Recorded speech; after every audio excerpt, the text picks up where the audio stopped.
Hello everyone, welcome back to my channel. Last time we followed Wu Zetian's rise from low-ranking concubine to the Empress of Emperor Gaozong. It was rare, sure, but not impossible. After all, in every dynasty, someone had to wear the crown as empress. Today, the story gets even more extraordinary. She shattered gender tradition and crowned herself as the only female emperor in China's history. But how did she survive the storm that came after? What drove her to seize the throne in the first place? And what was it like to rule as a woman in a world built for men? And why, in the end, did she hand it all back to her son? Let's find out in this video. In the final years of Gaozong's reign, their first son Li Hong became crown prince. From the very start, both parents adored him. Gaozong and Wu pinned all their hopes on this one boy. He was raised as the heir to the throne and stepped into power early. Throughout his short life, he served as regent 7 times. He worked with top officials and slowly built his influence at court. But fate stepped in. Hong had always been weak. At just 24, illness took him. Wu was heartbroken and even wrote a personal memorial for her son. In it, she said that every time she thought about raising him, she couldn't stop the tears. Gaozong was devastated too. He did something no emperor had ever done. He gave Hong a special title, filial in respect for emperor. Even in death, Gaozong made his son emperor. It was a tribute born from love and deep sorrow. There are 2 very different stories about Li Hong's death. Right after he died, Gaozong issued an official announcement. It said Li Hong died of natural causes. But later historians told a darker story. They said that Wu killed her son Hong. Historians who believed this pointed to the rising tensions before Wu and Hong before his death. One key incident stood out. Hong openly pleaded for the daughters of Xiao Shufei. Remember Xiao Shufei? In the last video, she was Wu's rival during her rise to the empress. Wu removed her and locked her daughters away in the inner court. But one day Hong saw how miserable the 2 young princes were. He couldn't bear it, so he submitted a petition openly in the court. He asked for her sisters to be allowed to marry and live normal lives. Wu was furious. To her, this wasn't about 2 forgotten princesses. It was about her son challenging her authority in public. Still, she gave in. The marriage were allowed, but the damage to their relationship was done. Later generations saw this as the moment cracks formed between Wu and Hong. But was this really enough reason for Wu to kill Hong? Probably not. Hong had always been sick, and back then the idea of a woman ruling as the emperor was unthinkable. Later historians often painted Wu as ruthless and bloodthirsty, but much of that came from prejudice. People couldn't accept the idea of a female emperor, so they turned her into a villain. This leaves us a very interesting question. Why was Wu willing to face such an overwhelming resistance just to seize the throne?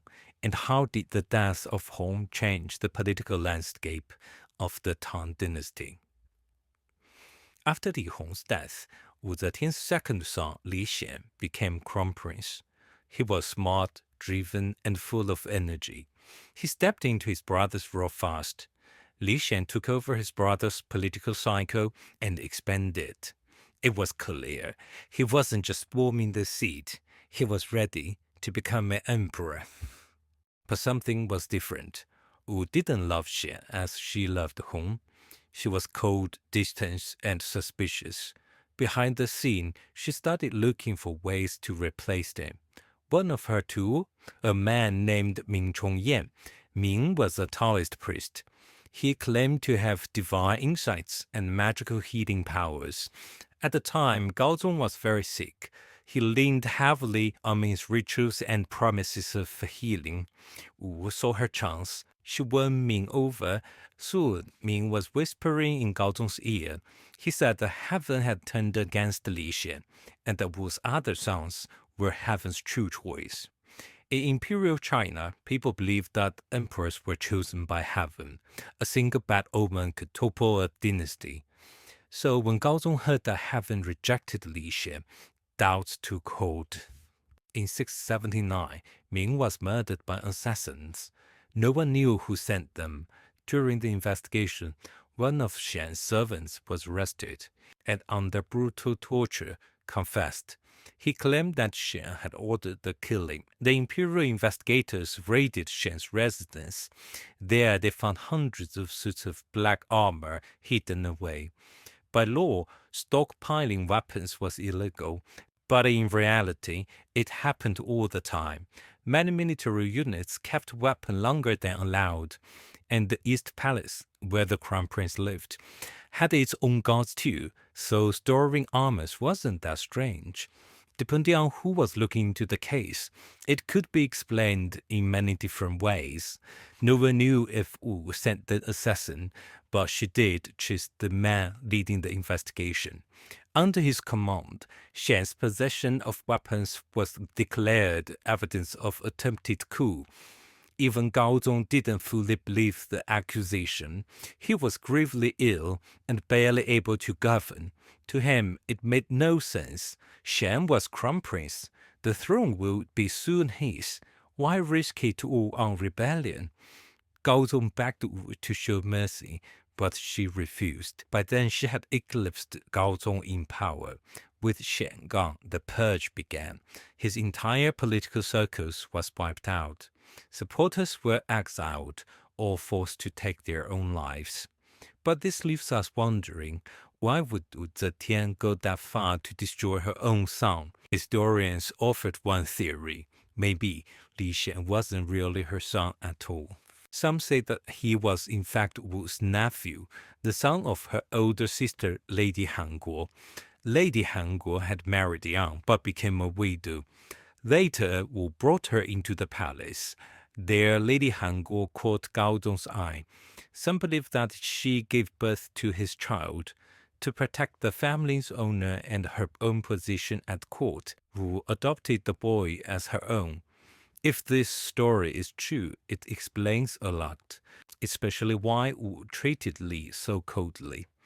He wasn't her real son. He was the reminder of her sister's affair with her husband. But there was more to it than that. Politics play a big role too. Li Xian was not an obedient prince. He was independent, ambitious, and strong-willed. By now, Wu Zetian ruled from behind the throne. If Xian became emperor, they would see her as a rival, an obstacle standing in his way.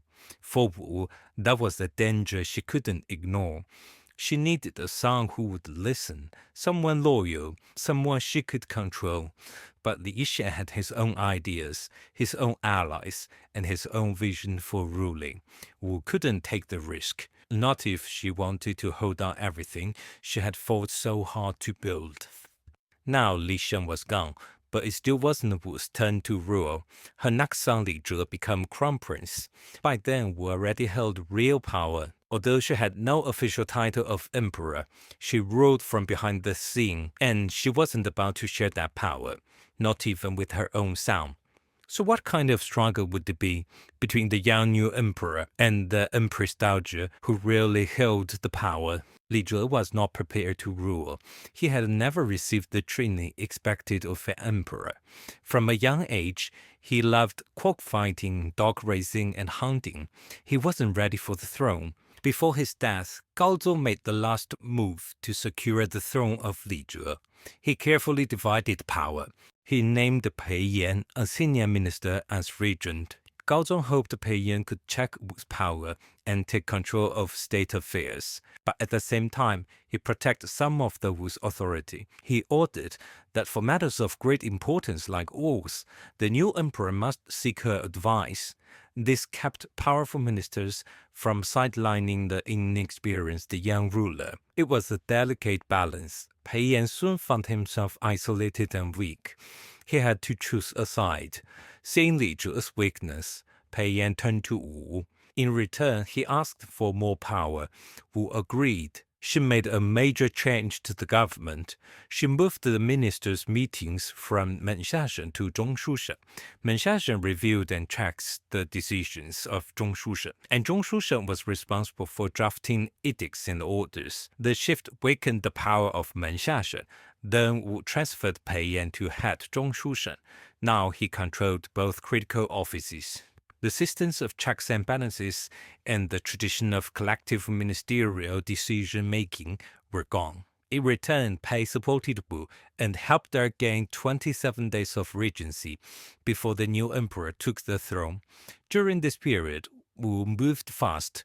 She promoted royal members of the Li clan to gain their support for her power. She sidelined Gaozong's old political allies at the imperial court and filled key positions with her own trusted officials. She also seized control of the imperial guards, and royal commanders were quietly sent to important regions. This could stop any potential rebellion. By the time Li Zhe formally assumed the throne, it was already too late. From the central government in the imperial court to the local provinces, from civilian ministers to military generals, every seat of power had been carefully filled by Wu's people. Li Zhe's only hope lay in his wife's family, her relatives. Desperate to build his own base of power, he tried to promote them, but every attempt was blocked by Pei Yan, who still stood by Wu's side. Frustrated and humiliated, Li Zhe lost his temper. In a reckless moment, he blurted out, "Even if I give the entire empire to my father-in-law, nothing wrong with that." That one sentence sealed his fate. Wu used it against him. In ancient China, the emperor's duty was to protect the dynasty, but Li Zhe talked about giving the empire away. That proved he was unfit to rule. By now, the imperial guards were no longer loyal to the emperor. They answered directly to her. One day, they arrested the emperor right in front of the assembled ministers at court. The senior officials watched in stunned silence. They just realized how absolute Wu's power had become. Li Zhe's reign was over, almost before it had even begun. Was the time finally right for Wu Zetian to seize the throne? Not yet. There was one last piece to remove from the board: Li Dan, Wu Zetian's last remaining son. After seeing the tragic fate of his brothers, Li Dan was terrified. He was quite a obedient child. He had no political experience, no power base, no way to resist his mother.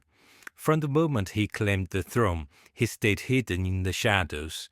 He rarely appeared in public, only showing his face at major ceremonies. The empire was his in name only. The real power was firmly in Wu's hand. But if Wu already ruled everything, why bother removing her puppet emperor? In theory, ruling from behind the curtain wasn't unheard of, but there was always an expectation. One day, the emperor would take full control. Wu felt that pressure too, and soon the pressure exploded into open rebellion. A movement launched under the banner of restoring the Li Tang dynasty. Some members of the royal clan and others unhappy with Wu's rule joined together. They raised arms to overthrow her. Facing this crisis, Wu called her ministers. Inside the court, she had absolute power, but on the battlefield, she lacked experience. She needed a capable man to take command. Her puppet son Li Dan was useless, so Wu turned to her trusted ally Pei Yan. But at this critical moment, Pei betrayed her.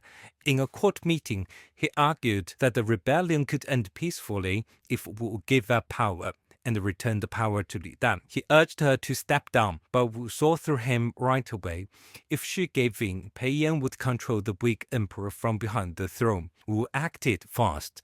Before the rebellion was even crushed, she had Pei arrested and executed for treason. His allies were purged. Wu sent a clear message: no one would challenge her.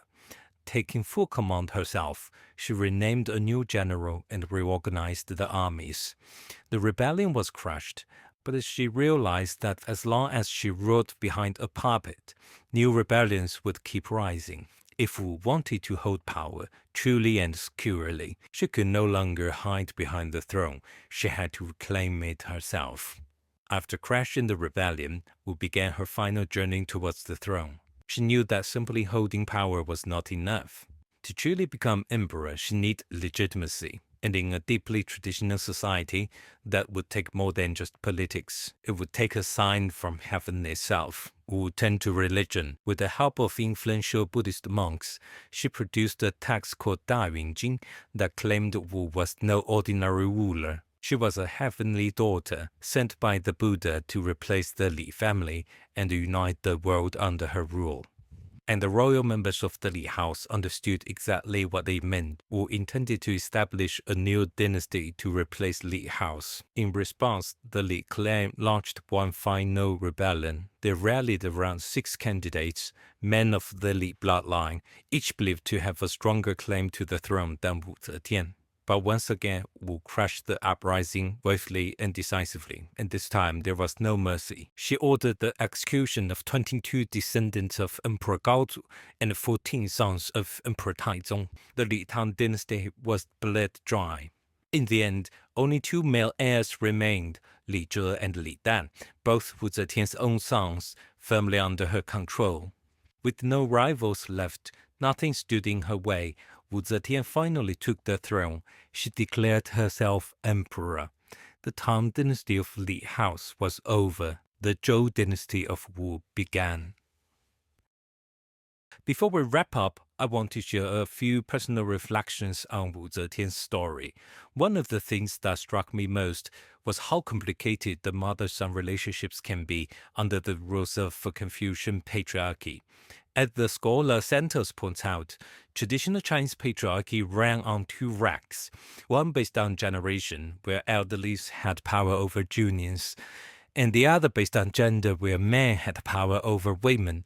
Confucian values said a woman should always obey a man, her fathers when she was young, her husband in adulthood, and her son in old age. But here is the contradiction. Sons were also taught to honor both parents equally, and that gave mother a source of power.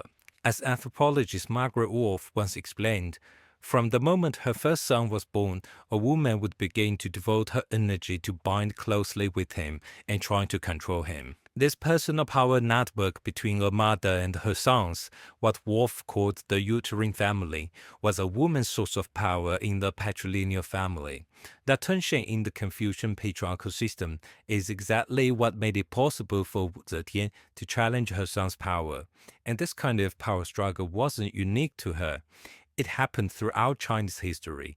No other woman ever officially claimed the throne, but many wielded power from behind it. Another part of the story that really stood out to me was that Wu's rise isn't a tale of heroic deeds, say a woman defining the odds through pure intelligence and determination.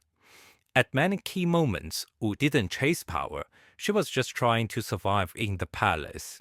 At first, Empress Wang used her to fight against Xiao Shufei.